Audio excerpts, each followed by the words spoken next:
ఎందుకొచ్చావు? నచ్చిన వాడిని పెళ్లి చేసుకుంటానని చెప్పి వెళ్ళటానికొచ్చాను. నీకు నచ్చిన వాడా? మా ఊళ్ళో, అది మా ఇంట్లో? ఎవరు? నువ్వే.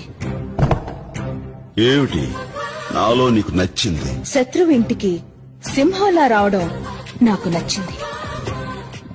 మా అన్నల్ని ఎదిరించడంలో నీ మగతనం నచ్చింది. ఇంకా? చిరుతపులి లాంటి నీ చూపు నచ్చింది. గ్రీకు శిల్పం లాంటి నీ ఫిగర్ నచ్చింది. నీ నడకలో నీ స్టైల్ నచ్చింది. అంతెందుకు, టోటల్ గా నీ బాడీలో ఉన్న అణువణువు నాకు నచ్చేశాయి. నువ్వు నాకు నచ్చాలి. నాకేం తక్కువ? నిన్ను తప్ప ఈ ప్రపంచంలో ఎవరిని పెళ్లి చేసుకోను. కండిషన్లు పెట్టకు, కన్యగానే మిగిలిపోతావు. వచ్చే శ్రావణ మాసంలోపు నీ చేత తాళి కట్టించుకోపోతే నా పేరు స్నేహలతారెడ్డి కాదు. ఎందుకొచ్చావు? నచ్చి